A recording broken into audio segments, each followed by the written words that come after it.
It's funny, the last time I was compelled to talk about a movie was Rise of Skywalker.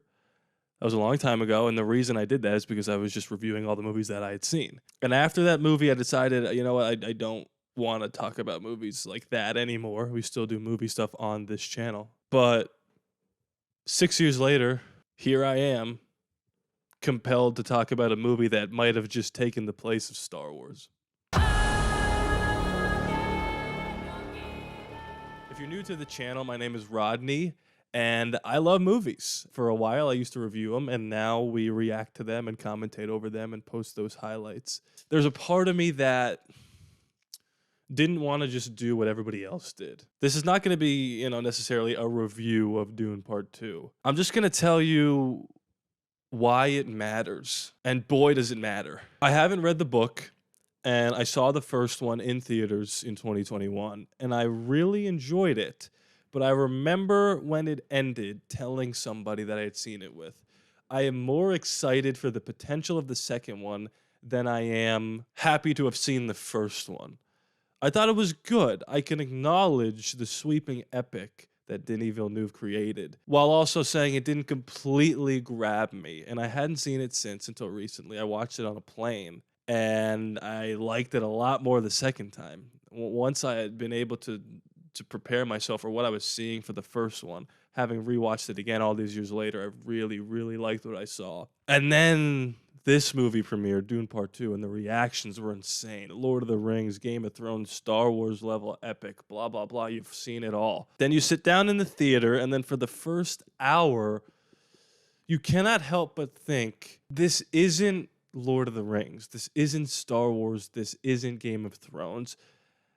And you try to remove yourself from all the stuff that you heard before you sat down into the theater. And if a movie is truly great, it can penetrate those thoughts that you're having and just grab you and never let you go. And again, I haven't talked about a movie in 6 years. By the time this movie ended, there were tears in my eyes, and I really couldn't tell you why.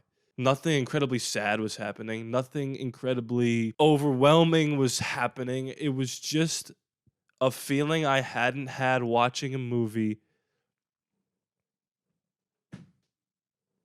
ever.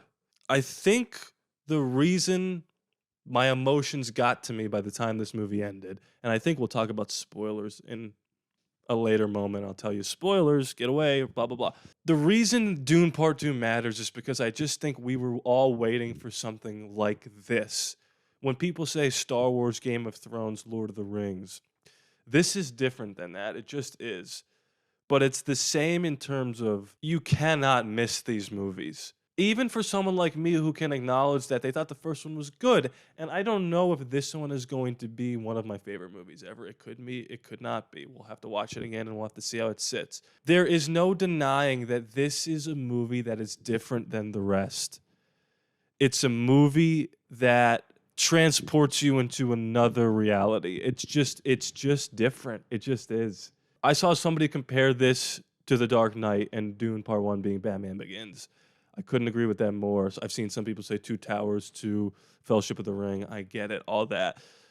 The reason why I do think it fits into the Lord of the Rings, Star Wars, Game of Thrones pocket is because it now feels like an event. Every few years, you're going to sit down and see a Dune movie. This feels like the type of thing 40 years from now they will make with a 60-year-old Timothée Chalamet, and we're going to be like, oh my God, they're bringing Dune back. I was 20 years old when I saw the first one. I was in my teens when I saw this. This feels like that kind of thing. The new original IP that's taken a hold of everybody and that's made you have to go to the movie theater. Rain, sleet, snow, shine. And witness a masterpiece. I mean, I don't like using that word flippantly like people do all the time. Listen, again, this isn't a review, but the acting, the cinematography, the direction, the script, the score, everything is so locked in that you forget it's a movie. And by the time the credits hit, when I saw The Last Shot, because The Last Shot has final shot energy, I was shaking my head. I was fully shaking my head, bracing for the impact of the credits rolling, seeing Denis Villeneuve's name, and thinking, I have to wait 3 more goddamn years to see the next one. I feel similarly to this one as I did the first one in terms of there was a lot to set up, not as much in this one as the first one, obviously. And then by the time you reach the third act, you're holding on for dear life. And by the time the credits roll, you're like, they've done it again. They've put me in a position where if I don't live to see the next one, it's going to be a travesty.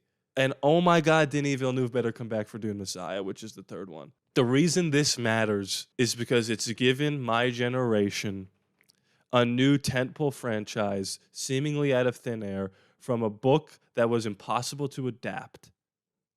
And it's given us our Star Wars, our Lord of the Rings, our Game of Thrones. It's given my generation its franchise to say, remember where you were when you saw Dune Part 1 and Part 2. It's just different. It's heavy, intentional, layered, complicated, but not overcomplicated. It's not simple and spoon feeding the audience. It's literally why movies are made. It's why movies exist. It's for people to take swings like this. And when you have everyone cast perfectly and you have an amazing script and an amazing cinematographer and a director that has reached Christopher Nolan level achievement, it's a movie that matters, and it's a movie that makes someone like me get on here and talk to you, which I haven't done since 2019. So I guess it's been 5 years, not 6. 6 sounds a little better, but you get it. Dune 2 matters. It just does. And even if you liked the first one, fine, or if you didn't like the first one, check this one out.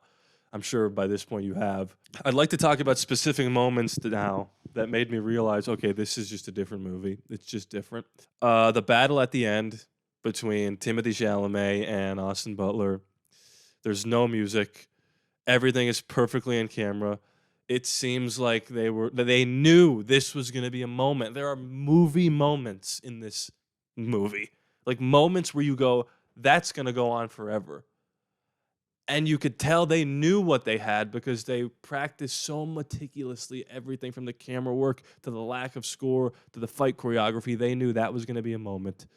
The moment where Timmy drinks the worm piss, for lack of a better term. He comes out of it and he starts telling people these things that only a certain Messiah can know. He's losing his mind.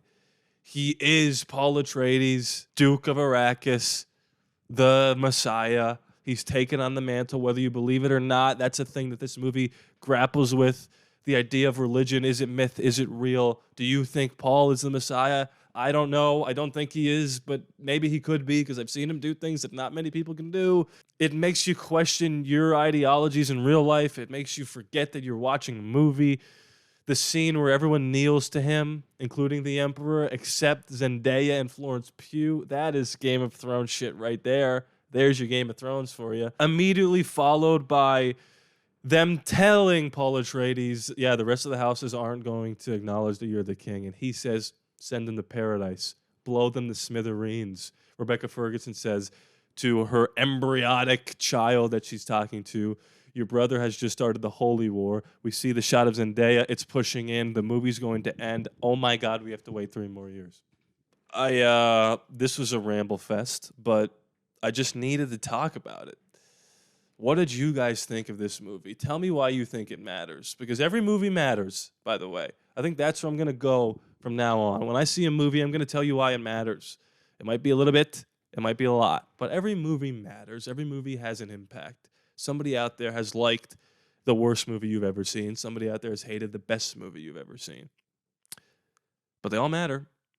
And I think I did a pretty good job of telling you why Dune 2 matters. Drop likes, drop comments. It does help. What did you think about Dune? Did you like it? Did you hate it? Blah, blah, blah. Timmy with the blue eyes. You know what I'm saying? Please be sure to subscribe. It is free after all, no charge to you. I love you guys, and I'll see you next time.